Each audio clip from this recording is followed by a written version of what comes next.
দুপুরে পাত্রপক্ষ এসে যদি এমন একটা অঘটন ঘটিয়ে ফেলে তাহলে আমি কি করব? কি করে আটকাবো সবকিছু? আর আমি জীবনে এমন কোনো মানুষ দেখিনি যারা কিনা এত সকাল সকাল পাত্রী দেখতে যাওয়ার কথা পাত্রীর পরিবারকে জানায়। একটা বারও এটা ভাবে না যে মেয়ের পরিবার এত সকাল সকাল কিভাবে সবকিছু সামাল দেবে। কিন্তু শুনেছি গোপনে গোপনে নাকি আম্মুর সাথে ওই আন্টির আলাপ হয়েছিল, যেটা আম্মু আমাকে জানায়নি। আজকে আন্টির বোনের ছেলে অবসর আছে, সকাল থেকেই নাকি আবার ব্যস্ত হয়ে যাবে। তাই আন্টি আম্মুকে বলেছিল আমার পরিবার চাইলে তারা আজকেই আসবে, আর না চাইলে পরে আসবে। আম্মুও সুরসুর করে বলে দিয়েছে আজকেই আসুক, সমস্যা নেই কোনো। বুঝি না আম্মুরা কেন এত বোকা হয়। এরপর আম্মুর অবস্থা কি হলো, ওদেরকে বলার পর থেকেই পাগলের মতো করে ছুটছে। কাছাকাছি থাকা আমার ফুপিকে বাসায় ডেকেছে, পুরো বাড়িঘর পরিষ্কার পরিচ্ছন্ন করে রান্না বান্না, এক কথায় খুব পেরেশানির মধ্য দিয়ে তাকে যেতে হচ্ছে। ফুপিও হাতে হাতে সাহায্য করছে, আর পাশাপাশি কয়েকটা পদ নিজেও রান্না করছে। সেই ফাঁকে আম্মু আমাকে তৈরি হতে বলছে। আম্মুর যেই শাড়িটা পরলে আমাকে সবচেয়ে বেশি মানায় সেই শাড়িটা এনে আমার সামনে খুলে রেখেছে,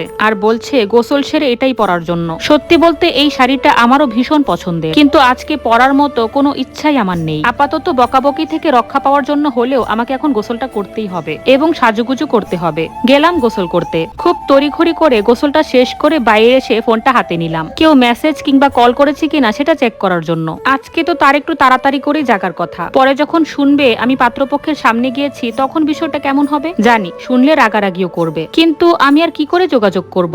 ওর কোনো বন্ধুর নাম্বার আমি কখনোই চাইনি, কিংবা নিজের কাছেও রাখিনি, যে কিনা এই বিপদে আমাকে একটু সাহায্য করতে পারে। আমি জানি ও একবার জানলে পুরো পরিস্থিতি বদলে যাবে, ও কিছু না কিছু করতে পারবে। কিন্তু জানানোর অবস্থায় যে এখন আর নেই। 1:30 বেজে যাচ্ছে, আম্মুর রাগারাগি শুনতে পাচ্ছিলাম। সাজুগুজু করার জন্য ড্রেসিং টেবিলের সামনে বসলাম, চুলগুলো ভালো করে আছড়ে শাড়িটা পরে ফেললাম। এর মধ্যে ফুপি এসে আমাকে দেখে বড় বড় চোখ করে বেরিয়ে গেল। কয়েক মিনিটের মধ্যেই আম্মু সহ ফিরে আসলো। আম্মু আমাকে দেখে বলল, তুই তো টিউশনিতে গেলেও এর চেয়ে পরিপাটি হয়ে যাস, কিন্তু এখন এমন ফকিরের বেশ ধরলি কেন? তোর কি কিছু হয়েছে? কথাতে কেমন যেন ভরসা পেলাম।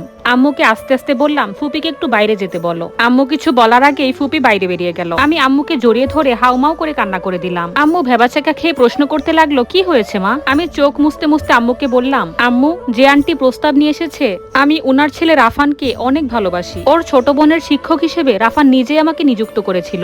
আমরা দুজনকে অসম্ভব ভালোবাসি। আম্মু আমার কথাটা শুনতেই বড় বড় চোখ করে নিজের মুখে হাত দিয়ে ফেললো। পা দুটো এক হাত পিছনে দিয়ে বলল, তুই মানে? তোর কারো সাথে সম্পর্ক আছে? অথচ আমি কত গর্ব করি তোকে নিয়ে। আজকে কিনা লাজ শরমের মাথা খেয়ে তুই তোর মাকে বলছিস এসব কথা। আবার তুই কিনা সেই ছেলের বাসায় টিউশনি করতি। কি সাহস তোর? আমি আস্তে আস্তে বললাম, তুমি থামবে আম্মু? এ যুগে কে সম্পর্ক করে না? এই তোমাদের মতো মা বাবাদের ভয়েই সন্তানেরা মান সম্মানের কথা চিন্তা না করেই পালিয়ে যায়। মা বাবারা যদি একটু ভরসা দিত, সন্তানরা কখন এরকম করে না। আর রাফান কোন দিক দিয়ে অযোগ্য? রাফান ওই ছেলের থেকে অনেক বেশি ব্রিলিয়ান্ট।